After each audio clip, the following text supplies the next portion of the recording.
नमस्कार, स्वामी राज लर्निंग्स में आपका फिर से स्वागत है। मैं आस्था दुबे, आपकी विज्ञान और साइंस की टीचर। मैं आपको फिर अब वापस से अपना लेक्चर शुरू करने जा रही हूँ बच्चों।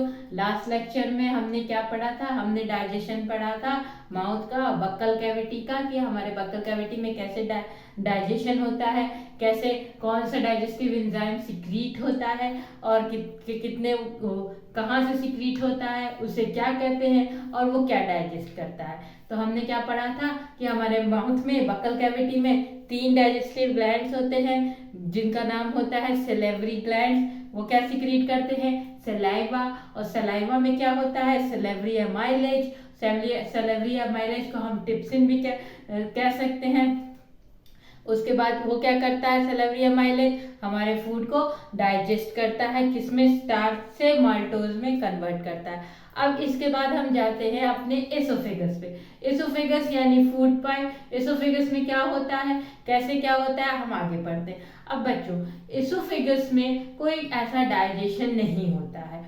क्यों नहीं होता है? एसोफेगस में डाइजेशन इसलिए नहीं होता है क्योंकि वहां पे डाइजेस्टिव एंजाइम्स नहीं होते हैं, वहां पे कोई डाइजेस्टिव एंजाइम्स नहीं आता है, इसलिए एसोफेगस में कोई फूड का डाइजेशन नहीं होता है। लेकिन हाँ, एसोफेगस में ग्लैंड्स होते हैं, बहुत सारे ग्लैंड्स होते हैं जो कि म्यूकस सिक्रीट करते हैं। क्या सिक्रीट करते हैं? म्यूकस। कहाँ होते हैं? एसोफेगस में। अब ये देखिए, हम पहले अपनी हेडिंग डाल लेते हैं। हम कहाँ का डाइजेशन पढ़ने जा रहे हैं? हम पढ़ने जा रहे हैं digestion of human digestive system पढ़ रहे हैं, पर अभी हम क्या पढ़ने जा रहे हैं? एसोफेगस का डाइजेशन पढ़ने जा रहे हैं। तो हम पहले यहाँ पे हेडिंग डालते हैं, यहाँ पे अपना नाम लिखते हैं, क्या? एसोफेगस। एसोफेगस यानी कि हमारा फूड पाइप, खाने की नली। अब फूड पाइप में हमारा, हमने क्या कहा? कोई डाइजेशन नहीं होता है। फूड पाइप में हमारा कोई डाइजेशन नहीं होता है क्योंकि वहां पे डाइजेस्टिव एंजाइम्स नहीं होते, लेकिन वहां पे ग्लैंड्स होते हैं। ग्लैंड्स होते हैं, कौन सी ग्लैंड्स होते हैं? Mucus glands. ढेर सारे म्यूकस ग्लैंड्स होते हैं और वो क्या देते हैं? क्या सिक्रीट करते हैं? वो क्या सिक्रीट करते हैं? म्यूकस। क्या सिक्रीट करते हैं? म्यूकस। देखिए इसको, एसोफेगस क्या होता है? Food pipe. फूड पाइप में क्या होते हैं? ढेर सारे म्यूकस ग्लैंड्स होते हैं जो क्या सिक्रीट करते हैं? म्यूकस। अब मैम, ये म्यूकस, ये जो वर्ड है म्यूकस, ये क्या होता है? ये क्या चीज होती है? म्यूकस होता है बेटा एक ल्यूब्रिकेंट चिपचिपा पदार्थ, ठीक है? चिपचिपा पदार्थ होता है। ये क्या करता है? हमारे एसोफेगस, हमारी फूड की नली को ऐसा बनाता है कि खाना आसानी से हमारे स्टमक में, हमारे पेट में चला जाए, ठीक है? उसमें कोई दिक्कत ना हो, आराम से वो खाने को हमारे पेट में आराम से उसका वो पैसेज बना रहे, वो रास्ता बना रहे कि आराम से वो खाना हमारे पेट में जाए। हालांकि खाना डायरेक्ट एसोफेगस में डालते सीधे पेट में नहीं जाता है। क्या शो करता है हमारा डाइजेस्टिव सिस्टम में? हमारे एलिमेंट्री कैनाल में कौन सा मूवमेंट शो करता है जो हर एक पार्ट करता है? Peristaltic movement. पेरिस्टाल्टिक मूवमेंट यानी कॉन्ट्रैक्शन एक्सपेंशन, कॉन्ट्रैक्शन एक्सपेंशन, सिकुड़ना खुलना, सिकुड़ना खुलना, ऐसे ऐसे करके खाना धीरे धीरे नीचे जाता है, फट से नहीं जाता है। ये मैंने पढ़ाया था, आप रिकॉल करो। मुझे याद आ रहा है मैंने किसी लेक्चर में आपको ये बताया था जब मैंने ये डाइजेस्टिव सिस्टम शुरू किया था ह्यूमन बीइंग का, तब इस मूवमेंट के बारे में बताया था। लेकिन उस मूवमेंट के साथ भी कुछ ये होता है कि आराम से खाना नीचे जाए, कुछ चाहिए होता है, वही म्यूकस होता है जो म्यूकस ग्लैंड से सिक्रीट करता है चिपचिपा पदार्थ, ताकि आराम से खाना नीचे धीरे धीरे फिसलता जाए, कोई रुकावट ना आए। तो एसोफेगस में कोई डाइजेशन नहीं होता है, वहां पे ढेर सारे म्यूकस ग्लैंड होते हैं जो म्यूकस सिक्रीट करते हैं। म्यूकस होता है एक चिपचिपा पदार्थ जो खाने में मिलकर धीरे धीरे खाने को नीचे की ओर सरकाता है हमारे पेट की तरफ। अब हम कहाँ जाते हैं? अब हम अपने स्टमक पे आते हैं। स्टमक यानी पेट, पेट का डाइजेस्टिव सिस्टम। अब हम पढ़ेंगे कि पेट में कैसे, कौन कौन से एंजाइम्स आते हैं, डाइजेस्टिव एंजाइम्स आते हैं जो खाना पचाने में हमारे पेट में मदद करते हैं। अभी हम पहले स्टमक का डायग्राम बनाएंगे कि कैसा स्टमक दिखता है, कैसा होता है। अब ये देखो, हम क्या बनाने जा रहे हैं? स्टमक यानी हमारा पेट। कैसा दिखता है हमारा पेट? हमारा पेट, हमारा स्टमक कुछ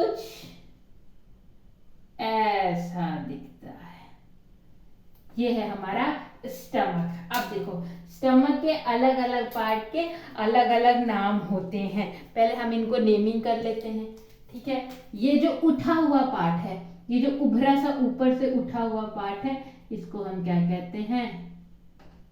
फंडस। फंडस। उसके नीचे कौन सा पार्ट आता है? कार्डियक। कार्डियक। और सबसे लास्ट में और सबसे लंबा पार्ट, सबसे लंबा हिस्सा क्या होता है? फेलोरिक। ठीक है। अब देखो फंडस, कार्डियक, फेलोरिक। फंडस इसको क्यों कहते हैं? क्योंकि वो उठा हुआ जो पार्ट होता है, इसलिए इसको हम फंडस कहते हैं। ये कार्डियक क्यों है? ये कार्डियक इसलिए है क्योंकि ये वाला हिस्सा, ये वाला स्टमक का हिस्सा, पेट का हिस्सा हमारे हार्ट के पास होता है, हमारे दिल के पास होता है, इसलिए हम इसको कार्डियक कहते हैं, ठीक है। और ये वाला जो नीचे वाला हिस्सा है उसका नाम है फाइलोरिक। ये जो है सबसे लंबा पार्ट होता है स्टमक का, सबसे लंबा पार्ट होता है स्टमक का। अब देखो हमारा जो बोलस है, बोलस यानी मैम बोलस यानी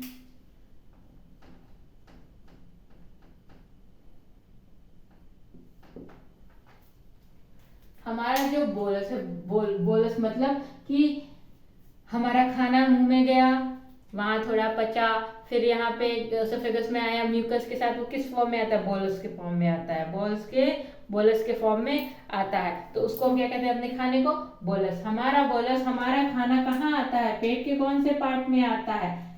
ना फंडस में आता है, ना कार्डियक में आता है, और ना ही फाइलोरिक में आता है। हमारा खाना यहाँ आता है बीच में, सेंटर में, पेट की कैविटी में, बीच में, ठीक है, यहाँ आता है। ये है हमारा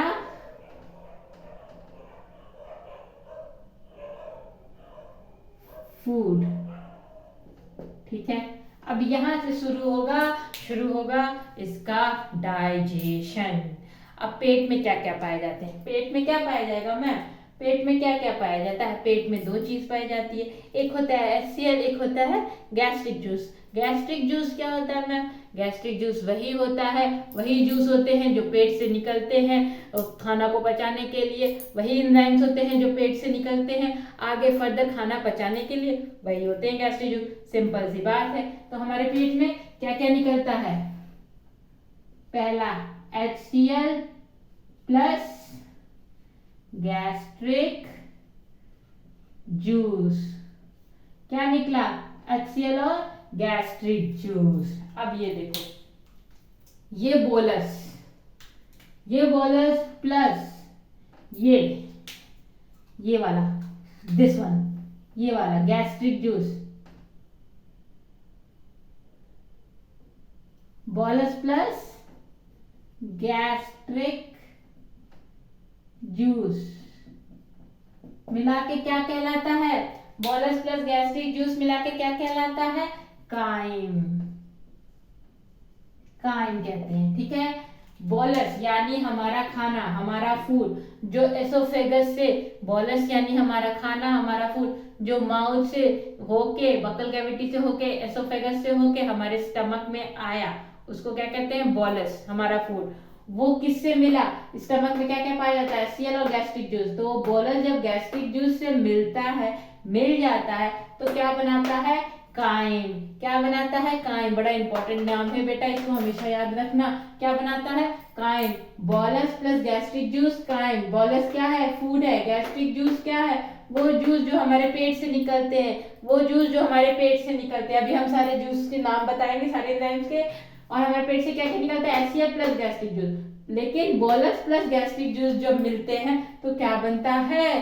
काइम। क्या बनता है? काइम, ठीक है। अब देखो थोड़ा और स्टमक के बारे में जानते हैं, थोड़ा पेट के बारे में और जानते हैं। स्टमक हमारा क्या होता है? इलास्टिक बैग जैसा होता है। कैसा होता है?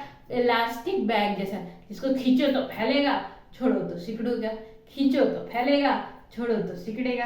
इस तरह से गैस्ट्रिक जूस होता है। हमेशा इतना ही बड़ा थोड़ी ना रहता है। अब खाना मत खाओ, छोटा सा हो जाएगा, खाना खाओ फूल के बड़ा सा हो जाएगा, है ना। जैसे बलून, उसमें हवा भरो, अभी हवा नहीं है तो छोटा सा रहता है, उसमें हवा आप भरते हो, फूंकते हो, हवा भरते हो तो क्या हो जाता है? बड़ा सा हो जाता है। क्यों? क्योंकि वो इलास्टिक टाइप का है।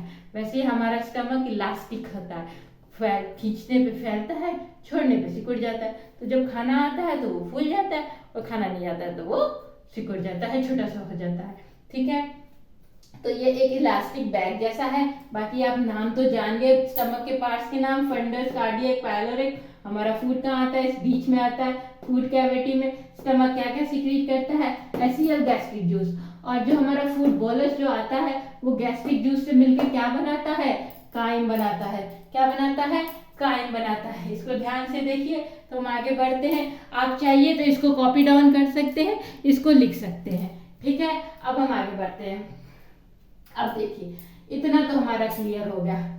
आई होप इतना क्लियर हो गया, इतना समझ में आ गया। गैस्ट्रिक जूस क्या है? स्टमक का जूस है। एचसीएल क्या है? स्टमक से ही निकलता है। बोलस क्या है? हमारा फूड है। बोलस प्लस गैस्ट्रिक जूस जब मिलते हैं तो क्या बनता है? काइम बनता है मैम। वेरी गुड, सब आपको पता चल गया। गुड, अब हम आगे बढ़ते हैं। अब हमें क्या पढ़ना है? हमें ये पढ़ना है गैस्ट्रिक जूस कौन कौन से हैं। गैस्ट्रिक जूस तो हैं, पर वो और कौन कौन से हैं? गैस्ट्रिक जूस में टोटल कितने जूस हैं? गैस्ट्रिक जूस में टोटल 3 जूस हैं। 3 हैं। अब इनके नाम क्या है मैम? इनके नाम हैं पहला पेप्सिन, दूसरा रेनिन, तीसरा लाइपेज। Pepsin, rennin, lipase.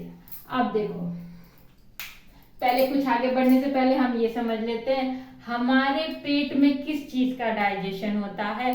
हमारे पेट में सिर्फ और सिर्फ प्रोटीन का डाइजेशन होता है। किसका डाइजेशन होता है? प्रोटीन का डाइजेशन होता है। हाँ, बहुत थोड़े से अमाउंट में 3% मान लो फैट भी डाइजेस्ट होता है। 3%, निग्लिजिबल, मतलब उसको भूल भी सकते हैं कि डाइजेस्ट होता भी है कि नहीं होता है। 3% बस फैट का डाइजेस्ट होता है। बाकी पूरा लगभग पूरा डाइजेशन सिर्फ और सिर्फ प्रोटीन का ही होता है। इसलिए हम ये भी कहते हैं कि स्टमक हमारा पार्शियल डाइजेशन शो करता है। क्यों पार्शियल डाइजेशन शो करता है? क्योंकि उसके अंदर सिर्फ और सिर्फ प्रोटीन का डाइजेशन होता है, और जो निग्लिजिबल अमाउंट में फैट डाइजेस्ट हो रहा है 3%, उसको हम भूल भी सकते हैं। 3% मतलब क्या? कुछ नहीं। ठीक है, तो इसलिए हम कहते हैं हमारा स्टमक पार्शियल डाइजेशन कर रहा है। इतना समझ में आया। अब वापस आ जाओ गैस्ट्रिक जूस में। गैस्ट्रिक जूस में कौन कौन से निकले? Pepsin, rennin, lipase. पेप्सिन क्या करता है मैम? पेप्सिन ही है जो प्रोटीन का डाइजेशन करता है। प्रोटीन का डाइजेशन करता है। पेप्सिन ही वो चीज है, वो जादू है जो प्रोटीन का डाइजेशन करता है। यही वो डाइजेस्टिव एंजाइम है जो प्रोटीन को डाइजेस्ट करता है। रेनिन क्या होता है मैम? रेनिन जो है, ये जो जादू है, ये सिर्फ इन्फेंट्स में पाया जाता है, छोटे बच्चों में पाया जाता है, बड़ों में, अडल्ट में नहीं पाया जाता है। रेनिन की जगह आपका पेप्सिन ले लेता है। रेनिन की जगह क्या ले लेता है? पेप्सिन ले लेता है। किसमें? अडल्ट्स में, बड़ों में। और रेनिन किसमें पाया जाता है? इन्फेंट में। इन्फेंट में भी पेप्सिन पाया जाता है, लेकिन इन्फेंट में निग्लिजिबल अमाउंट का पेप्सिन पाया जाता है, बहुत थोड़ा पेप्सिन पाया जाता है। इन्फेंट यानी छोटे बच्चे, दूध पीते बच्चे, जैसे जैसे बड़े होते उनके में रेनिन खत्म होते जाता है और पेप्सिन बढ़ते जाता है। अब ऐसा क्यों है मैम? रेनिन क्यों खत्म हो जाता है, पेप्सिन क्यों बढ़ने लगता है? भैया, अब आप छोटे हो, आपको इतना ज्यादा प्रोटीन तो डाइजेस्ट करना नहीं है, इतना ज्यादा कॉम्प्लेक्स तो आप सीधे सीधे सॉलिड फूड खाते नहीं हो, खाली दूध पीते रहते हो, तो छोटे वाले को इतने बड़े पेप्सिन की जरूरत नहीं है, छोटे से रेनिन से काम चल जाता है, इसलिए उनके में रेनिन ज्यादा होता है। अब जैसे जैसे बड़े होते जा रहे हो, आपकी बॉडी डेवलप कर रही है, आप डेवलप कर रहे हो, तो वैसे वैसे आपको तो भी तगड़े एंजाइम्स चाहिए ना। अब छोटा सा रेनिन कितना काम करेगा? तो वो रेनिन जो है पेप्सिन में बदल जाता है, पेप्सिन आ जाता है, रेनिन खत्म हो जाता है। समझ में आया? तो रेनिन सिर्फ इन्फेंट्स में पाया जाता है, अडल्ट्स में नहीं पाया जाता है, और पेप्सिन अडल्ट में पाया जाता है। अब ये लाइपेज क्या है मैम? लाइपेज ही वो प्राणी है, वो एंजाइम है जो फैट का डाइजेशन करता है। जो 3% फैट डाइजेस्ट होती है किसकी वजह से होती है? लाइपेज की वजह से होती है। किसकी वजह से होती है? लाइपेज की वजह से होती है। मैं फिर से हट रही हूँ, इसको फिर से देखो। पेप्सिन से क्या डाइजेस्ट होता है? प्रोटीन डाइजेस्ट होता है। और रेनिन किस में पाया जाता है? रेनिन सिर्फ इन्फेंट्स में पाया जाता है। इन्फेंट्स में क्यों? क्योंकि छोटे बच्चों को इतना बड़ा पेप्सिन नहीं चाहिए, छोटे से रेनिन से काम चल जाएगा, क्यूट से रेनिन से काम चल जाएगा, इसलिए इन्फेंट में रेनिन पाया जाता है। जब इन्फेंट बड़ा हो जाता है, अडल्ट होने लगता है, बच्चे से ज्यादा वो खाना खाना शुरू करने लगता है, धीरे धीरे रेनिन जो है खत्म होता जाता है, रेनिन की जगह वापस पेप्सिन ले लेता है। ठीक है। लाइपेज क्या होता है? लाइपेज एंजाइम जो होता है वो आपका फैट डाइजेशन में काम आता है, वो फैट को डाइजेस्ट करता है। अब समझ में आया? पेट में क्या पाया जाता है? स्टमक में HCl और गैस्ट्रिक जूस। गैस्ट्रिक जूस कितने? Pepsin, rennin, lipase. Rennin infant में, पेप्सिन अडल्ट में जो प्रोटीन डाइजेस्ट करता है, और लाइपेज फैट डाइजेस्ट करता है। अब देखो, बोलस और बोलस मतलब फूड, और गैस्ट्रिक जूस मतलब गैस्ट्रिक जूस जो पेट में निकलता है, ये दोनों मिलके काइम बना देते हैं। इतना चीज समझ में आया? HCl भी वहां मौजूद होता है। अब इसके बारे में जानो, HCl क्या करता है? अब पेट में देखो, सिर्फ गैस्ट्रिक जूस भी नहीं होता, म्यूकस भी पेट में रिलीज होता है। म्यूकस भी हमारे स्टमक में रिलीज होता रहता है म्यूकस भी। अगर म्यूकस नहीं होगा तो ये HCl क्या है? हाइड्रोक्लोरिक एसिड है। पेट की वॉल को लगेगा तोड़ने, पेट की दीवारों को तोड़ने लगेगा। म्यूकस क्या करता है? बचाता है कि हाइड्रोक्लोरिक एसिड HCl तेज की दीवारों को ही ना तोड़ने लगे, है ना। कभी कभी आप देखते हो जब ये HCl ज्यादा सीक्रेट होने लगता है तो हमें जलन होने लगती है बहुत तेज। यही ये गंदा वाला HCl जो है यही रिस्पॉन्सिबल है जो हमें खूब तेज से जलन होने लगती है। उसी के लिए म्यूकस जरूरी है, इसलिए म्यूकस भी पाया जाता है ताकि इस HCl को बराबर कर सके, इस HCl को पेट की दीवारों को ना तोड़ने दे। अब दिमाग में आ रहा होगा कि मैम जब ये इतना गंदा काम करता है, हमारी पेट की दीवार को तोड़ने लगता है, तो ये है क्यों? ये इसलिए है बेटा कि जो हम खाना खाते हैं उसमें माइक्रो ऑर्गेनिज्म मिल जाते हैं जो नंगी आंखों से नहीं देख सकते, टेलीस्कोप से देखना पड़ता है, जो हमारे शरीर में घुस के वही पैरासाइट्स जो पढ़ा था वही शरीर में घुस के वही वॉर्म्स वही खाने के साथ हमारे शरीर में घुस के कहीं कोई दिक्कत ना कर दे, कोई प्रॉब्लम ना क्रिएट कर दे। इसलिए ये HCl भाई साहब जो है पेट में ही बैठे रहते हैं। आओ मैं बताता हूँ तुम्हें, वो क्या करता है, जैसे ही आते हैं उन्हें किल कर देता है, उन्हें मार देता है, तो कोई ऐसे ऑर्गेनिज्म ना आ पाए, ऐसे माइक्रो ऑर्गेनिज्म ना आ पाए हमारे पेट में खाने के थ्रू जो हमें नुकसान करे। HCl उन्हें किल करने के लिए बहुत काम आता है। और दूसरी किस काम में आता है? एक तो वो क्या करता है, माइक्रो ऑर्गेनिज्म को क्या करता है, किल करता है। माइक्रो ऑर्गेनिज्म को क्या करता है, किल करता है, उन्हें मार देता है। और दूसरा, अगर HCl ना सिक्रीट हो तो ये जो बहन जी हैं पेप्सिन, ये नहीं सिक्रीट होंगे, ये सोती ही रह जाएंगी। HCl ना हो तो पेप्सिन एक्टिवेट ही नहीं होगा, समझ रहे हैं। अगर HCl ना हो, ये भैया ना हो तो ये बहना काम नहीं करने वाली। HCl रहेगा तभी ये पेप्सिन सिक्रीट होगा। HCl क्या करता है, डांटता है पेप्सिन को, उठो कितना सो रहे हो, चलो कुछ काम करो, खाना आ गया, चलो चलो प्रोटीन पचाओ, अपना काम शुरू करो, है ना। तो HCl सिक्रीट होता है तभी ये पेप्सिन नजर आते हैं। और HCl क्या करता है, माइक्रो ऑर्गेनिज्म को किल करता है, जो माइक्रो ऑर्गेनिज्म हमें नुकसान पहुंचा सकते हैं, जो हमारे खाने के साथ आ जाते हैं उनको भी ये मार देता है कि हमें कोई नुकसान ना पहुंचा पाए। और HCl क्या करता है, पेप्सिन को एक्टिवेट करता है कि चलो उठो काम पे लगो, सोने से काम नहीं चलेगा, ठीक है। अब समझ में आ गया पेट में क्या होते हैं, HCl gastric enzyme plus mucus. HCl क्यों होता है? माइक्रो ऑर्गेनिज्म को मार देता है जो हमें नुकसान पहुंचाते हैं और हमारे खाने के साथ पेट में घुस जाते हैं, इसलिए उनको पेट में ये सिक्रीट होता है ताकि उनको मार दे। और क्या करता है? पेप्सिन को जगाता है, उठो उठो प्रोटीन डाइजेस्ट करो। अगर ये नहीं सिक्रीट होगा HCl तो पेप्सिन नहीं सिक्रीट होगा। HCl क्या करता है? पेप्सिन को एक्टिवेट करता है। गैस्ट्रिक जूस में कितने होते हैं? 3, pepsin, rennin, lipase. Pepsin adult में पाया जाता है, एडल्ट में ये प्रोटीन डाइजेशन का काम करता है। उसके बाद रेनिन इन्फेंट में पाया जाता है, छोटे बच्चों में पाया जाता है, जो कि जब से जैसे इन्फेंट बड़ा होने लगता है, अडल्ट होने लगता है, रेनिन पेप्सिन में कन्वर्ट हो जाता है। लाइपेज थोड़ा सा 3% फैट जो पेट में डाइजेस्ट होता है उसके लिए है, ये पेट में फैट को डाइजेस्ट करता है। ये टोटल जो है हमारे पेट का हो गया डाइजेस्टिव सिस्टम।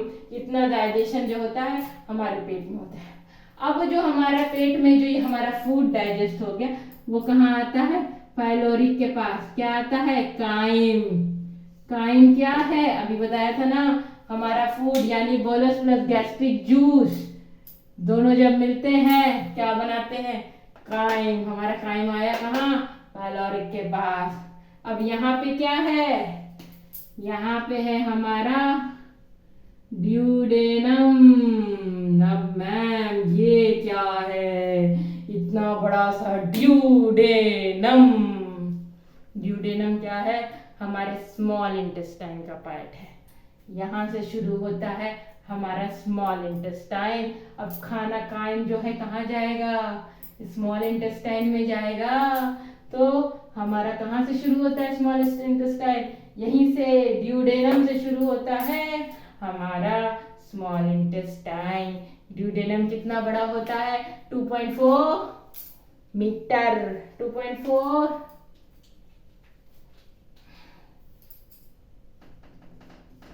ठीक है।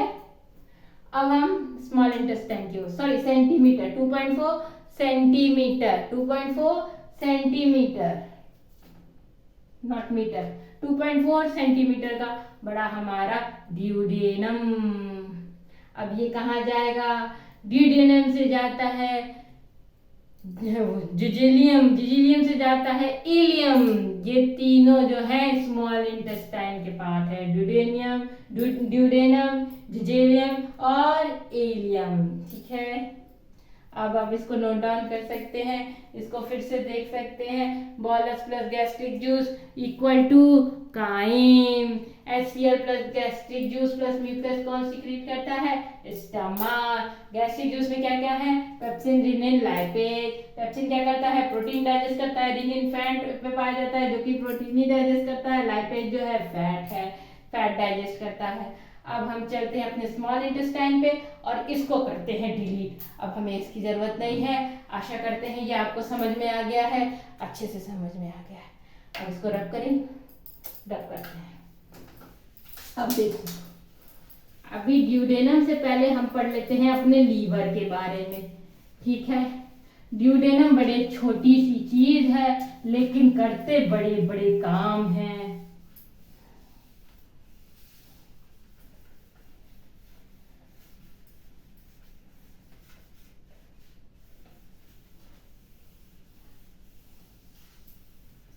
ड्यूडेनम क्या है छोटी सी चीज पर करता बहुत बड़े बड़े काम है, क्योंकि ड्यूडेनम ही सारी चीजें रिसीव करता है। अब ड्यूडेनम क्या क्या रिसीव करता है देखो। ड्यूडेनम किसका पार्ट है? Small intestine. किसका पार्ट है? स्मॉल इंटेस्टाइन का पार्ट है ड्यूडेनम। ड्यूडेनम क्या रिसीव करता है? पहली चीज बाइल, दूसरी चीज हमारा काइम जो पेट से आ रहा है, दूसरी चीज हमारा काइम, तीसरी चीज पैंक्रियाटिक जूस।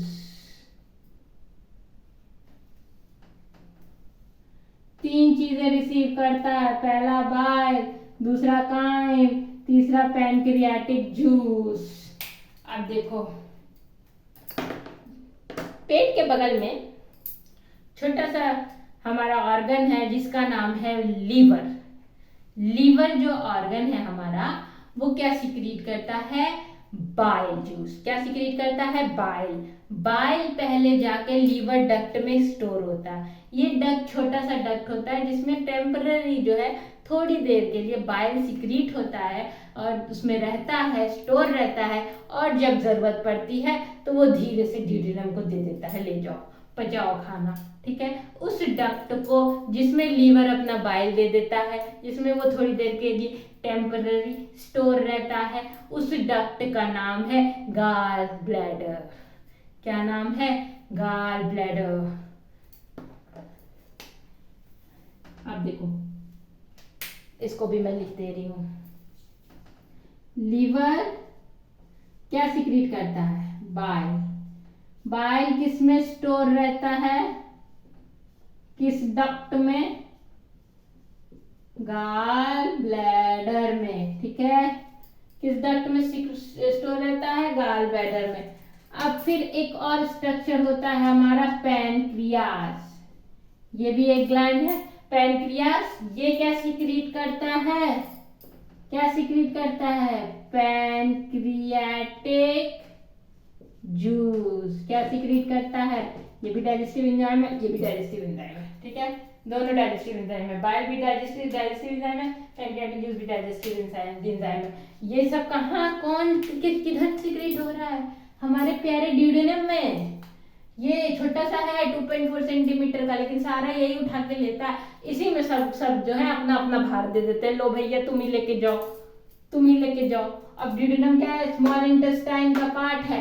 स्मॉल इंटेस्टाइन का पार्ट है। स्मॉल इंटेस्टाइन ड्यूडेनम से ही शुरू होती है। पेट से काइम आया किसमें? ड्यूडेनम में। लीवर से बाइल आया, लीवर से बाइल गया गॉल ब्लैडर में, और गॉल ब्लैडर ने किसको बाइल दिया? ड्यूडेनम को। अब पैनक्रियास से पैनक्रियाटिक जूस आया ड्यूडेनम में। कितनी चीजें आ गई? बाइल, काइम, पैनक्रियाटिक जूस, सब किस में आ गए? ड्यूडेनम में। तीनों किस में आ गए? ड्यूडेनम में। फिर से सुनो, फिर से डाउट है आप फिर से सुनिए। स्टमक के बाद शुरू होता है स्मॉल इंटेस्टाइन। स्मॉल इंटेस्टाइन का पहले पार्ट का नाम है ड्यूडेनम। क्या नाम है? ड्यूडेनम। ड्यूडेनम में क्या क्या आता है? देखो, स्टमक से हमारा काइम। काइम क्या है? डाइजेस्टिव फूड जो स्टमक से आ रहा है स्मॉल इंटेस्टाइन में। स्मॉल इंटेस्टाइन का पहला पार्ट का नाम क्या है? ड्यूडेनम। अब ड्यूडेनम में ही लीवर से जो बाइल सिक्रीट होता है, बाइल डक्ट में, जो डक्ट में सिक्रीट होता है उसका बाइल थोड़ी देर के लिए रहता है उस डक्ट में जिसका नाम है गॉल ब्लैडर। वहां से जो बाइल आ रहा है वो कहाँ आ रहा है? वो भी ड्यूडेनम में। लीवर का बाइल कहाँ आ रहा है? वो भी ड्यूडेनम में। स्टमक का डाइजेस्टेड फूड काइम कहाँ आ रहा है? वो भी ड्यूडेनम में। और एक और होता है पैनक्रियास। पैनक्रियास का पैनक्रियाटिक जूस कहाँ आ रहा है? वो भी ड्यूडेनम में। वो भी ड्यूडेनम में, सब ड्यूडेनम में आ रहा है, जो कि स्मॉल इंटेस्टाइन का पहला पार्ट है। हमने आपको बताया था, याद करो, जो लास्ट डाइजेशन होता है, जो सारा डाइजेशन होता है वो स्मॉल इंटेस्टाइन में ही होता है। जो सारा डाइजेशन होता है, एब्जॉर्प्शन होता है, वो स्मॉल इंटेस्टाइन में ही होता है। लगभग सब स्मॉल इंटेस्टाइन में ही खत्म हो जाता है सारा डाइजेशन। ठीक है ना?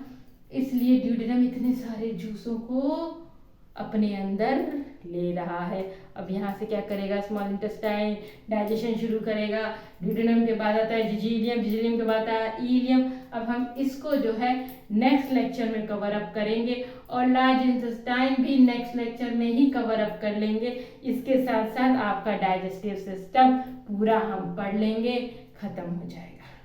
ठीक है? उसके बाद हम अपना नेक्स्ट उठाएंगे जो कि है सेलुलर रेस्पिरेशन। उसको पढ़ेंगे। रेस्पिरेशन का पार्ट है। ह्यूमन रेस्पिरेशन से पहले, प्रॉपर ह्यूमन रेस्पिरेटरी सिस्टम पढ़ने से पहले हम पढ़ेंगे सेलुलर रेस्पिरेशन। ठीक है? अभी तो इतना ही है। नेक्स्ट लेक्चर में हम अपना डाइजेस्टिव सिस्टम पूरा खत्म करेंगे। स्मॉल इंटेस्टाइन बचा, लार्ज इंटेस्टाइन बचा, बस इसके बाद हमारा डाइजेस्टिव सिस्टम खत्म। इसको रिवाइज करिए, रिपीट करिए और अपने दिमाग में अच्छे से स्टोर करिए। ठीक है? ताकि जब हम स्मॉल इंटेस्टाइन शुरू करें अच्छे से तो आपको सब पहले का प्रोसेस पता होना चाहिए, रिवाइज्ड होना चाहिए, दिमाग में अच्छे से स्टोर होना चाहिए। तभी तो आगे समझोगे मैम क्या बोल रही है ना।